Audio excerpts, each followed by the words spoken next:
शुभ संध्या। मैं आपके हिंदी एजुकेटर निशा तिवारी आप सभी का अपने हिंदी व्याकरण क्लास में स्वागत करती हूँ। तो जैसा कि पिछले क्लास में हमने पढ़ा था स्वर के भेद, तो आज हमारा टॉपिक है व्यंजन के भेद। तो आइए हम व्यंजन के भेद पढ़ते हैं। यहाँ पे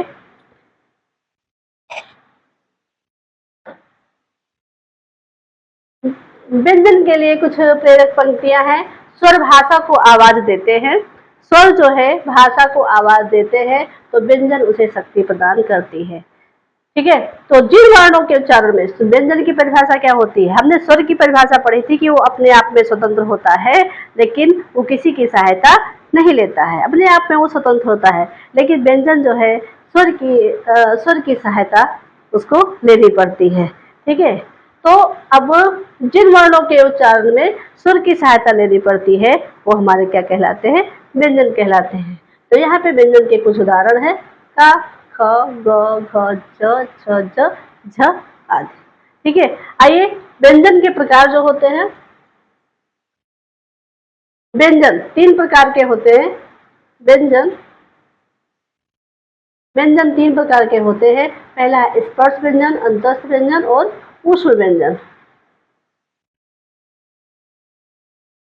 अब स्पर्श व्यंजन को हम परिभाषित करेंगे। स्पर्श व्यंजन वो होते हैं कि जब हम किसी वर्ण का उच्चारण करते हैं या किसी व्यंजन वर्ण का उच्चारण करते हैं तो जो हमारी जीभ है जो मुख के किसी भी भाग को स्पर्श करती है, चाहे इधर से होगा कंठ होगा या ताल होगा या दंत होगा, कहीं से भी उसका स्पर्श होगा। स्पर्श का मतलब टच होना। ठीक है, जब हमारी जिह्वा जो होगी उस उच्चारण को लेकर के कहीं भी उसका स्पर्श होगा। तो का से लेके माँ तक हमने बताया भी था पहले कि का से लेके माँ तक जो है वो हमारा क्या है, स्पर्श व्यंजन है। इस व्यंजन को हम जब उच्चारण करेंगे तो हमारी जीवा जो है किसी भी भाग को छुएगी। ठीक है, तो क, ख, ग, घ, अंग, च, छ, ज, झ, ञ, ट, ठ, ड, ढ, ड़, त, थ, द, ध, न, प, फ, ब, भ, म।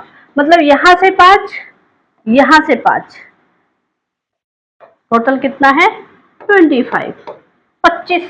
स्पर्श व्यंजन की संख्या कितनी है? स्पर्श व्यंजन की संख्या 25 है।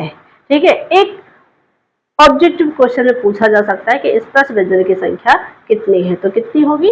25 होगी।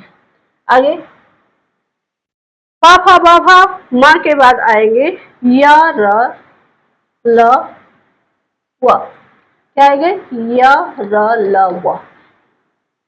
अंतस्थ व्यंजन, इसको क्या कहते हैं? दूसरा क्या है? अंतस्थ व्यंजन। अंतस्थ व्यंजन वो व्यंजन होते हैं जो हमारी जिह्वा जो है, मतलब जीभ जो है ना तो ऊपर को टच करेगी और ना नीचे को टच करेगी, बीच में ऐसे ऐसे करेगी, या, रा, ला, व।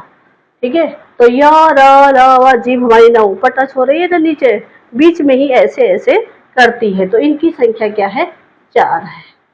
ठीक है, ला हल्का सा दंत टच होगा दंत का, तो उसका हम उच्चारण स्थान जब पढ़ाएंगे तो बताएंगे कि क्यों होता है। आगे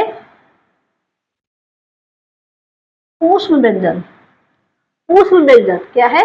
ऊष्म व्यंजन वो व्यंजन है जिनका उच्चारण, जब वो व्यंजन हम उच्चारण करेंगे तो हमारे मुख के से क्या होती है? गर्म वायु निकलती है। मतलब ये दंत सा है, ये दंत सा है, ये मर्दन सा है, और ये दंत सा है, ये तालव्य सा है, और ये मर्दन सा है, ये दंत सा है, और ये हा है।